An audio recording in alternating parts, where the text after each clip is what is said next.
Hello and welcome back to Always Be Better with Mel Wyndham. Today, we will return to the political track, and I'd like to explore the different political parties that exist in the United States. First off, why do we have political parties in the first place? This is a question that will come up several times in this and other videos in the near future. I think that in a democratic society, such parties might be inevitable.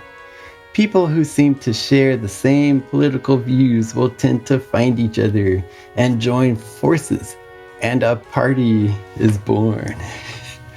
In autocratic societies, there tend to be zero or one state party in which everyone must be a member. In the United States, we currently have two major parties and scores of other smaller parties. Many experts think that our system of voting, as dictated by the U.S. Constitution, almost guarantees a two-party system. And this is because of a theory called Duverger's law. The math strongly pushes us to two parties. And I'm sure you felt this mathematical pressure when choosing someone for president. In 2024, most people were tired of another Trump-Biden matchup, but yet the vast majority of them chose not to go with the third party. Because we all know that would basically be throwing our votes away. See? That's Duverger's law. The other small parties do exist, but they would be very lucky to have a member win the presidency in any of our lifetimes. Okay, so I'll start with the Democrats. As you may remember from my political history video, that was the party I was born into. Democrats are the liberals. They see change as healthy. We can always improve our lives. Government is a way to help society grow. It should help provide a base level of sustenance and support. Taxes tend to be higher, but that money is put to good use. There would be fewer people on the streets. Everyone could afford food and health care. Everyone is accepted as they are. And those who are at a disadvantage can get a boost to help them keep up to speed. And Democrats tend to hold on to Keynesian economic principles. This is the idea that the government, supported by the trust and the high value of its aggregate money, it can help to stimulate our economy by spending extra money when times are tough. And then with this extra boost, more jobs are created, which results in more taxes being collected. And eventually the government gets its money back. In this economy, corporations are seen as entities that naturally take advantage of the consumers.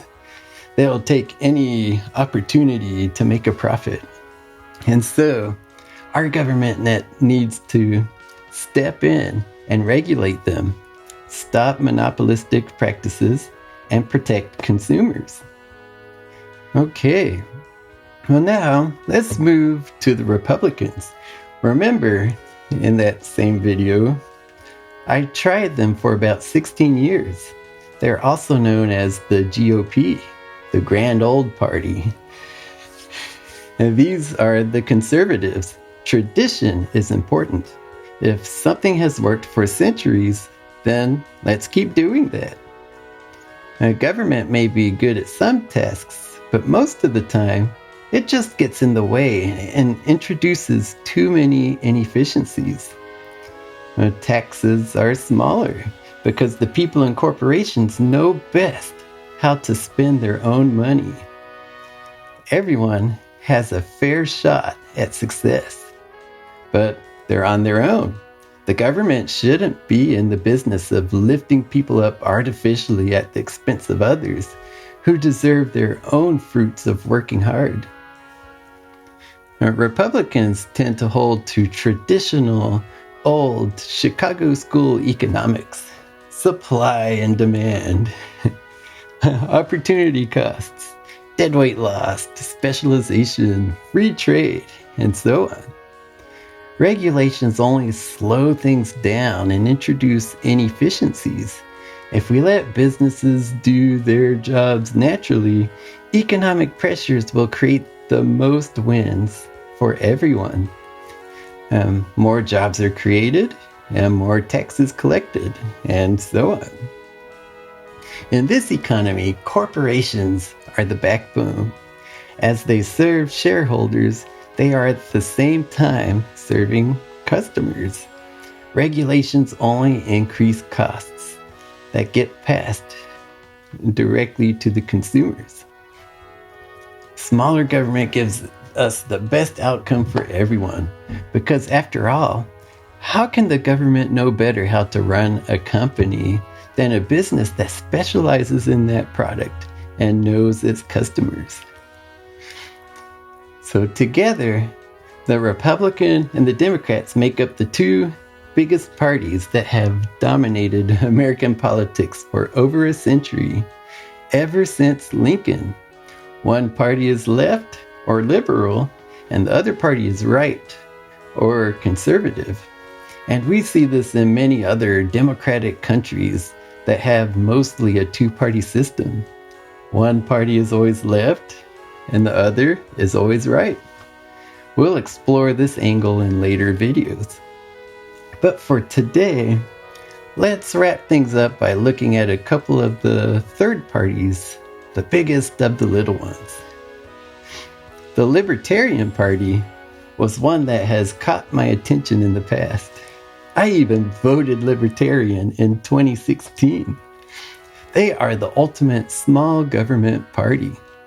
Basically, whatever it is, don't tread on me and let me enjoy my freedom to its fullest degree. Imagine Walt Whitman in his woody hut trying to convince us why he doesn't have to pay taxes. Libertarians also like to claim Ayn Rand, fiscally conservative but socially liberal. I laughed in 2020 as I read Jo Jorgensen's presidential platform.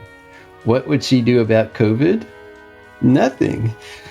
What about healthcare? Nothing. Social Security?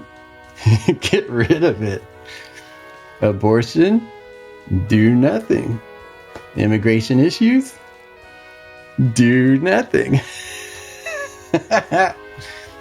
That's when I realized that with the libertarians, why have a president at all? But then again, they must know what they're doing. Out of all the small parties, libertarians are by far the most popular.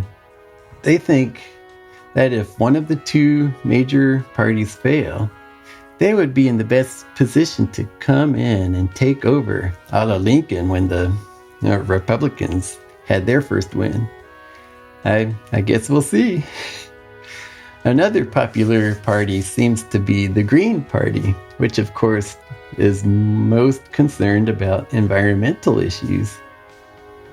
And then we start getting into the more obscure ones, such as No Labels, the Communist Party, the Constitution Party, and even a marijuana party.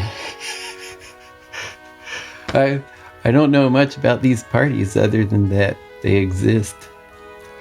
However, there's one newish organization that has caught my attention, the Forward Party, headed by Andrew Yang and others. Their main platform is to basically not to have a main platform. Rather, they'd prefer to serve as a conduit to bring together opposing views, have discussions, and work things out together. If you've been watching my videos, you may guess why I find this attractive. And these guys also like to promote ranked choice voting and or other proportional voting schemes that could help third parties have more of a chance in elections. It sounds like great ideas, but I haven't quite figured out how it would all work out. Like something's missing. Well, I could have a whole video on these guys, but we'll see. In other videos later this year, we'll talk more about parties. But for now, I hope you've enjoyed this showcase. Please make sure to like and subscribe, tell all your friends, and come back here for more. Here on Always Be Better.